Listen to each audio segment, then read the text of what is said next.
Message. Before that, I would like to read to you our scripture reading. So it says here in Acts chapter 2, verses 42, they were continually devoting themselves to the apostles' teachings and to fellowship, to the breaking of bread and to prayer. Everyone kept feeling a sense of awe, and many wonders and signs were taking place through the apostles. And all the believers were together and had all things in common. And they would sell their property and possessions and share them with all, to the extent that anyone had need. Day by day, continuing with one mind in the temple and breaking bread from house to house, they were taking their meals together with gladness and sincerity of heart, praising God and having favor with all people. And the Lord was adding to their number day by day those who were being saved. God bless the reading of His Word. So now, without further ado, I request Pastor Juan to share the Word of God with us.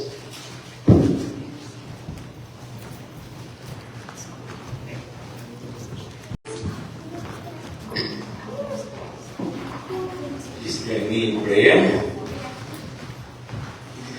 May the words of my mouth and the meditations of our hearts be pleasing in your sight, O Lord, our rock and our Redeemer. Amen. A majority of Christians probably have had a bad experience in the church. But even though we had bad experiences, we knew that the church didn't have to be that way. The church can be a godly, exciting place where the Lord's presence is sensed, where He is at work. We learned last Sunday that Christ had promised that He would build His church, even against the opposition of hell. So if it is Christ who is building the church, and that is true to both universal and local churches, we will want to be part of making that church, the church, what He wants it to be. Our text gives us a snapshot of a healthy local church. The first church after the day of Pentecost. It was not a perfect church since it was made up of people. We will even later see some of the problems they encountered. But God was at work in their midst. As we can see, Acts is the record of what Jesus continued to do and teach through His people after His ascension. On the day of Pentecost, He called to Himself 3,000 souls. So the church began with 3,120 members, including the first 120 converts. And now we read, and the Lord was adding to their number, day by day, those who were being saved. Jesus was at work in this church. Let us then learn from it the marks of a healthy church so that we can measure ourselves by it and follow its example. We see these three priorities in the early Jerusalem church. A healthy church is marked by continual devotion to the Lord. By continual devotion to the Lord. The risen Lord Jesus was central to all that was happening in this new church. Notice the phrases continually devoting and day by day mentioned twice in the short passage. Their continual devotion to the Lord can be seen in 4 ways. First, devotion to the Lord can be seen in our devotion to the teaching of His Word. Devotion to the Lord can be seen in our devotion to the teaching of His Word. They were continually devoting themselves to the apostles' teaching. We live in a day where the church sometimes minimizes or undermines the importance of sound teaching. Instead, it emphasizes the emotional experience and feelings, the emotional high.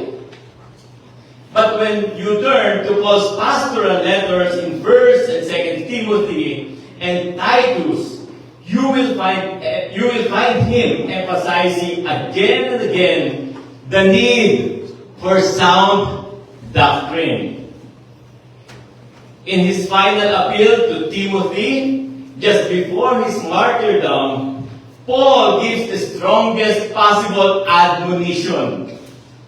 He says, I solemnly charge you in the presence of God and of Christ, Jesus, who is to judge the living and the dead, and by his appearing and his kingdom, preach the word. Preach the word. He goes on to warn Timothy that the time will come when people will not endure sound teaching, but will prefer preachers who will tell them what they want to hear.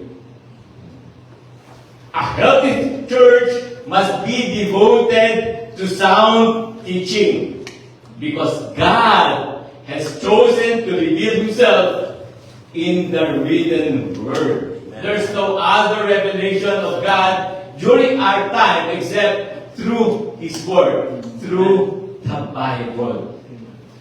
If we are not continually growing to understand and apply the teaching of God's Word, we are not growing in devotion to the Lord. Devotion to the Lord can be seen in our devotion to corporate worship. Devotion to the Lord can be seen in our devotion to corporate worship. The preaching of God's Word should result in worship, in that it should bring us to an encounter with God Himself, which is the heart of worship. The encounter with God Himself. That is the heart of worship. That's why when we come here, we encounter God. But in addition to the apostles' teaching, there are several other aspects of worship that we see here. What are these aspects of worship that we see here? The first aspect of worship is the Lord's Supper. They were continually devoting themselves to the breaking of bread, which refers to the Lord's Supper. The Lord's Supper should remind us of the greatest truth in the world, that the Son of God loved me and gave Himself for me, so that I could be forgiven and reconciled to God. It should make us examine ourselves so that we confess and turn from any sin. That's the purpose of the Lord's Supper. The next aspect of worship is prayer. It refers to the set times of corporate prayer. whenever and wherever the church meets, whether in a large meeting in the temple during their days or from house to house, prayer ought to be woven in the fabric of church life.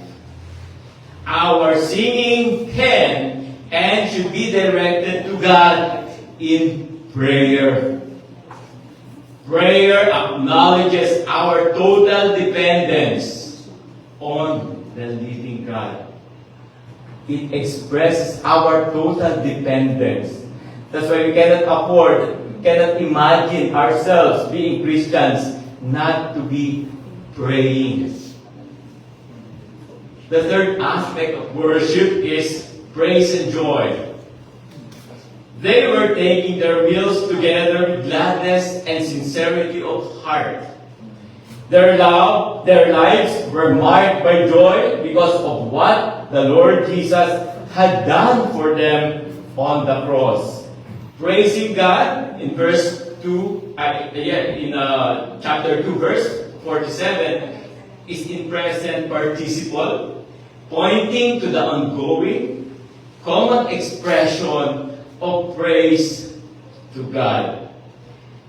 The only way to develop that kind of constant joy and praise is deliberately to focus your mind on God. Thus, the first mark of a healthy church is continual devotion to the Lord. It must be continual in the sense of a deliberate resolve to be in His Word and to be worshiping Him. A healthy church is marked by continual devotion to the Lord's people. A continual devotion to the Lord's people. They were continually devoting themselves to the fellowship. To the fellowship. Literally. We cannot be devoted to the head, who is Christ, at the same time cut ourselves off from the body, His church. Even though the church, the body of Christ, is not nearly as lovely as Christ Himself, the Bible commands us not to forsake assembling together with other believers. There are many verses in the Bible that exhort us to bear with one another and forgive one another. Forgive each other, since we often offend and get offended. As we have said before during our previous message, there's no perfect church. Because the fact that you are already a member of that church, it ceases to be a perfect church. Because you are not perfect. We are not perfect. And the church is composed of people who are not perfect. What does it mean then to be devoted to the fellowship? What does it mean to be devoted to the fellowship? The Greek word for fellowship, which is koinonia, means to share in common. To share in common. We read in verse 44 that all those who believed were together and had all things in common. Verse 46 underscores this sense of togetherness when it says that they were of one mind and took their meals together. Another sense of togetherness is repeated in the next verse when it says that the Lord was adding to their number those who were being saved. So being devoted to the fellowship is a commitment to be built together with those who have joined God's family by being saved. Being devoted to the fellowship is a commitment to be built together with those who have joined God's family by being saved. Note these four aspects of fellowship. Before we discuss aspects of worship, now we go to the aspects of fellowship. There are four aspects of fellowship. To have fellowship, we must be truly saved. To have fellowship, we must be truly saved. Those added to the fellowship were those whom the Lord was saving. While some who were not saved may have attended both their large gatherings and their home meetings, they were not truly a part of fellowship until the Lord saved them. To be saved means to be delivered from God's wrath and judgment that we deserve because of our sins. We get saved by putting our trust in Jesus Christ as the one who bore the judgment for our sins on the cross. As soon as a person gets saved, he shares Christ in common with all others who are saved. Salvation by grace through faith in Christ is the basis of all true fellowship. The next aspect of fellowship is to have fellowship, we must be together. To have fellowship, we must be together. You cannot fellowship if you don't gather with the church. And while we should gather with the whole church for worship and teaching, we only enjoy deep fellowship with those we get to know personally.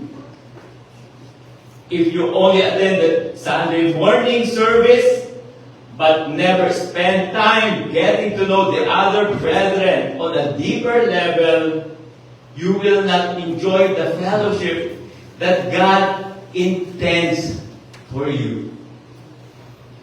Believers who know Christ and His Word well can have deeper fellowship than those who do not know Him well, thereby attaining unity of the faith as they come into a deeper knowledge of Christ and grow to spiritual maturity together. The next aspect of fellowship is to have fellowship. We must share together in the things of God. We share together in the things of God. It's not wrong for Christians to talk about things of mundane concerns like news, sports, politics, and the like. But at some point, the conversation needs to move to a different level. If the Lord and His salvation are at the center of my life and of your life, when we get together, we will talk about Him. If we don't, it may reveal that He doesn't have the proper place in our lives. I would like to comment on food and fellowship going together. We Filipinos, we can readily relate to that because there's always food. We love eating. That's what makes us different. These early Christians were taking their meals together. The fact that their meals are referred to as breaking of bread might suggest that these were not elaborate feasts, but just common meals. You can just have fellow believers come over to your home and share a simple meal, direct the conversation to the things of God and His Word, and that's fellowship. And you will be built together with your brothers and sisters in the Lord during that fellowship. And the fourth aspect of fellowship, to have fellowship, we must share together in material things. Share together in material things.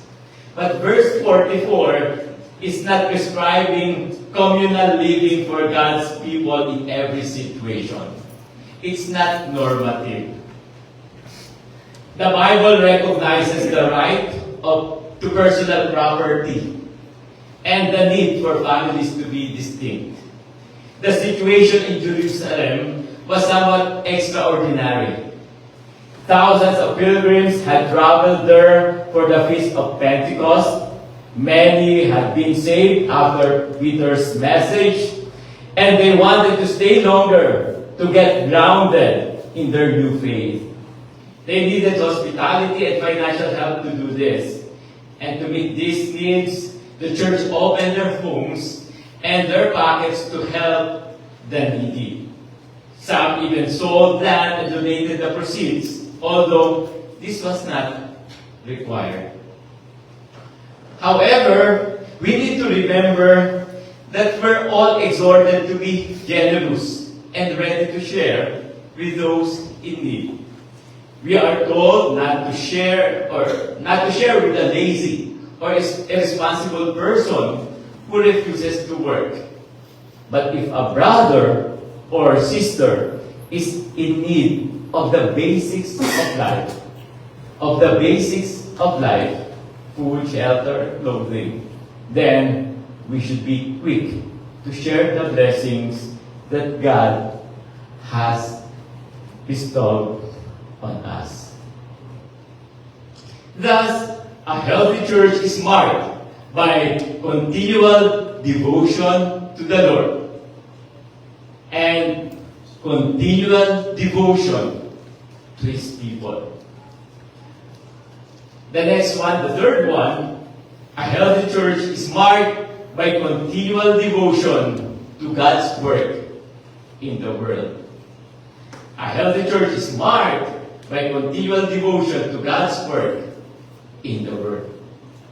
Our text does not say that the church was devoting itself to evangelism. We cannot read that. But the fact is, it was happening. It was happening. And it did not happen apart from these new believers sharing their faith with those who did not know Christ. New believers often are the best evangelists because they have the largest pool of unbelieving friends, and those friends can see the change in their way of life. Some of the evangelism took place through the miracles that the apostles were performing, as we can read in chapter 2, verse 43, and the preaching that accompanied these miracles. The ability to perform miracles was limited to the apostles and their close associates, as we can read. The miracles confirmed these men as God's messengers and identified them with Jesus, who also had done great miracles. That was the purpose of the miracles during that time. That's why it was often referred to as the signs. I do not believe that the gift of miracles exists in the same way, exists today in the same way as it existed before. Although at times, God does perform miracles in response to our prayers, and He can use such miracles to bring people to saving faith. That's the purpose of the miracles. It's not for us to be healed. No. The end purpose is for the other people to be saved. No. Remember that it's not all about ourselves. It's not all about us. Everything is all about God. So whenever we are healed, whenever we experience miracles, we are expected to glorify God at the end. The end purpose of this. But our main focus should be on proclaiming the gospel, not the miracles. They are just being used for the purpose that the gospel be proclaimed, which is the power of God for salvation to all who believe. Evangelism is primarily God's work, but He does it through us. It is God's work, but He does it through us. We are only privileged to be used by God for that sharing of God's love to others. It is the Lord who adds to the church those who are being saved. But we are responsible to share the gospel. It is God who adds. But we are responsible. We just do. We just obey to the command to share the gospel. It is up to God to add it to the church, to add them to the church. He does not save people without adding them to the church where they can grow. So it is expected that if they get saved, they are added to the church. And people are not truly added to the church unless they are saved.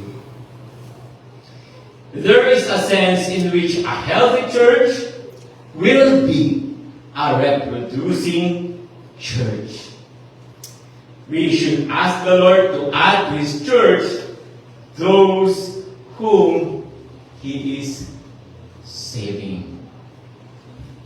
Thus, a healthy church is devoted to the Lord, to His people, and to His work in the world.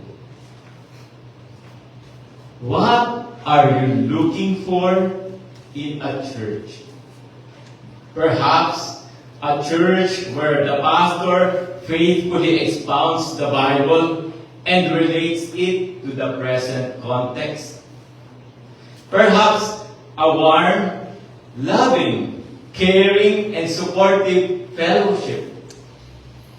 Perhaps a sense of the living God and His greatness in corporate worship. And perhaps also compassionate outreach. All this we can find in a healthy church. And the good news is we can be a healthy church. Not perfect, but healthy. As we continually devote ourselves to the Lord through His Word and through worship, as we devote ourselves to the fellowship of His people, and as we devote ourselves to His work in the world, we can trust that He will continue to use us and work in us for His glory.